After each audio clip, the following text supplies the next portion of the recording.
Oh my God, I'm nervous as hell. I don't know what's happening. I'm just going to let Jack guide me.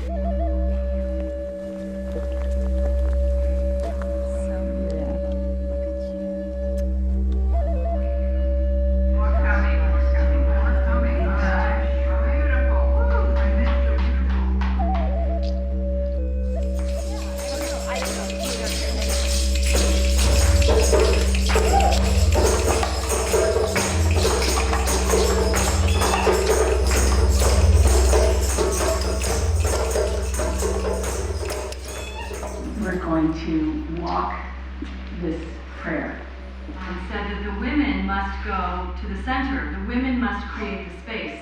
In our tradition, in all, in the native tradition that we come from, all new things are born from woman. Mm-hmm. And so, Jaquelyn, with your vision of having the women creating the space that the men come into, so we set the field for anything new to be born in the world.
Step into the mandala.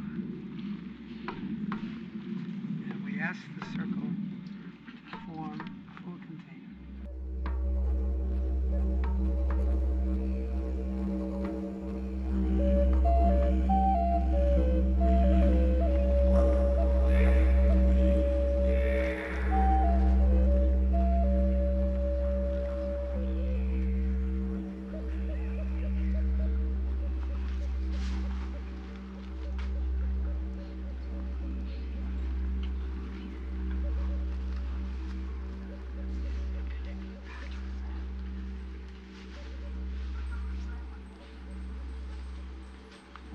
When I was with the men,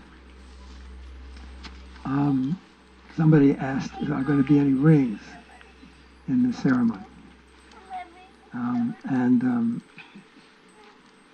I explained that we already have our rings.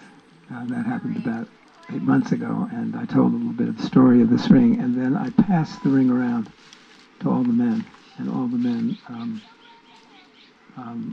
We had this informal council in which they were giving me advice, including you can still get out of it.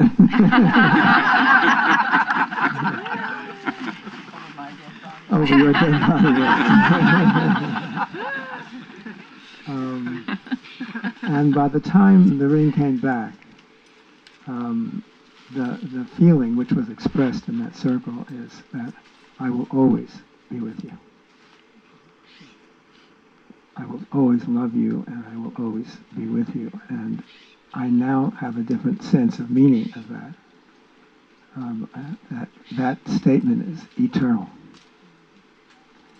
And when we were celebrating my 80th birthday last month, the image I had is why we wanted to do what we just finished doing was to embrace that life, to embrace the richness of the people that have been loved ones, and then to turn. We have many images for it, but to turn together and face the end of our life fresh, as children, as if we just came out of the lodge. And somebody said that in the men's circle, that it's the beginning again, it's all new. So my first pledge in this marriage is to love you in ways that we haven't even discovered yet. Every single time we meet and have counsel and make love, or take a walk, or have a difficulty to get through, or support each other in the books we're writing, we find new places to make love, new places to create love. And what used to be primarily in the deep physical world keeps growing and growing. That's always been our mantra. Can we live a whole life as if we were making love, and as if we were in that magic of disappearing into third consciousness with the full body presence? The third is unembodied. When we make love in third consciousness, we embody the third. We're making love on the planet.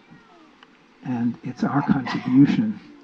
Our lovemaking is a contribution to all that is, as well as a great joy for us.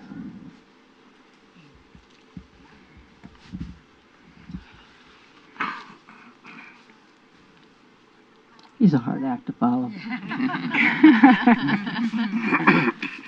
But I've been trying for 38 years and have learned a lot, enormously, from you. And I feel so blessed. By these 4 days, I had no idea what it was going to be. I just thought we were meeting with a few of our friends and celebrating our 80th birthdays, and it's been such a cauldron of love. I tell you, it's amazing to see someone who had black hair when I saw them last, and now their hair is snow white. And I haven't seen them all that time, and I still feel the love, I still feel the connection. It's been really totally wondrous. And I do feel we will be together eternally. Actually, I have felt that from the second time I made love with you. The first time didn't last long enough, and I said, that's not long enough. But you're a fast learner. So I have always felt that, ever since I laid that transference on you, which you got to live up to and go far, far beyond.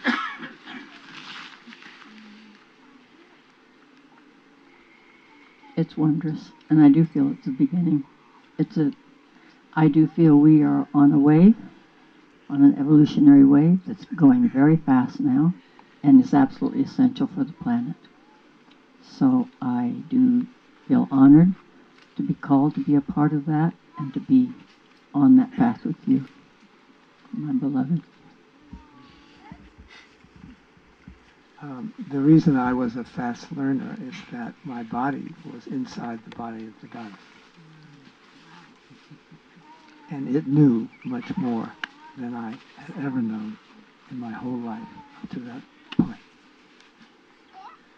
And the wisdom that is in your body, and the innocence at the same time that permeates what you share. When I listen to our councils, which we almost always record, they become therapeutic for me, and I talk for quite a while, and then in 2 sentences you move the conversation to the next level, and then I sort of fill in, that step of the staircase, and then you take us to the next step. So you go someplace, and then I find you. And in the finding, I describe where we are, and then you are more familiar with who you are. So the goddess is coming in through us, and I'm learning to be her lover. And what she's telling us now is that there is a possibility for us to live the rest of our life and eternally in the same process. and that this ceremony is a prayer for that, is an appeal to her, to allow us to be conscious as we make the crossing, because we're living in third consciousness as we're doing it. And each time now that we make love, we move along that spiral we were talking about the other day, that spiral that connects the two worlds. And in a way, what's happening is the two worlds are coming together. So the spiral is sort of a metaphor for the approaching of the two worlds. And our lovemaking is the bridge. Our counsels are the bridge. The walks on the cane road are the bridge. And what I pray for also is that the books we're writing will be part of that bridge.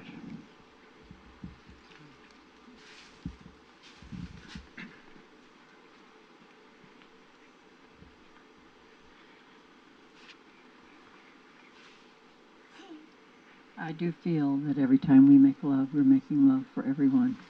I used to feel really sad. I wish everyone could feel this wondrous feeling. And I do feel that that's starting to happen. And it gets more wondrous all the time. And you get more wondrous all the time. I love you with all my heart. And I always will. Eternally. Eternally. What we're asking for is that, which means that time will change. The time we have left will change before we change. And who will we become? I wrote a poem for you once that begins something like, I am becoming invisible. And the I now is your lover. Who I am is your lover. That's my identity for the rest of my physical life. We talk as if we were going to make the crossing in an embrace meditation. This ring is a representation of that wholeness that two people can create. And really any two people, that two-ness becoming one. And Joe Campbell used to talk about the one becoming two. You have to learn to go back and forth. And what we're experiencing now is that two-ness is becoming oneness and staying oneness. So that when I look at you in a council and I feel my love and I feel your radiance and I know every cell of your body, our bodies know each other. And I've learned that through you, through the absolute magic of what your body teaches me every moment. So I assume it will teach me to completely embrace the crossing. And this thing we call the crossing yoga will, step by step, give us practices that we can share with people who are interested, that will bring the end of life into a radiance, into like a sunset, a Hawaiian sunset, that is one of those moments that you just take your breath. It takes your breath away, and so you take a breath, and you take the whole world in. And the out-breath becomes a surrender. Every out-breath, for me, is a surrender to my love for you, to our love. And as we embody the third more and more, it becomes something tangible that people can actually feel. And we have that experience now. People come in, and it's as if they're meeting our third, and Jack and Jacqueline are sort of disappearing into that consciousness.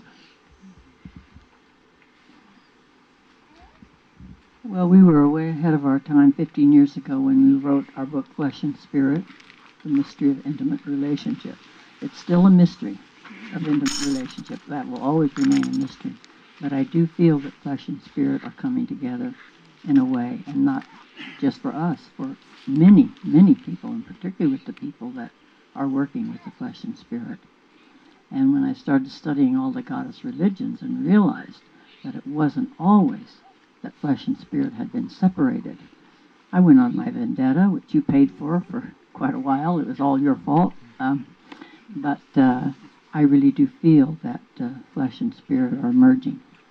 And I think it has to, or the world is done for, because patriarchy will dominate and conquer and kill everybody, even themselves, to win. And that has to change. It is changing. And I'm proud to be a part of that. In the men's circle, while we were waiting for the women to form their container for us, I had a conversation with one of the men, and it led me to understand why I had been using the image of the comb, because part of what the patriarchy is also is being the father. That's where the word comes from. And fathering is going to continue, and in fact totally transform in this era of Eros, in this Erosic time that we're going into. So I understood then why I was using that. It's as if the hair of the father has gotten tangled. And the patriarchy that you're talking about are the tangles, are the distortions, are the fear of women.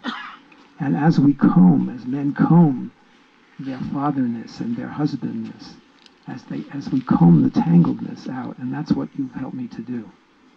Every single tangle, I mean the tiniest tangle in the hair I used to have, is an offense to you, is an offense to the goddess. And so what's left is the father in his pure heart. What's left is the husband of the wife in his pure heart.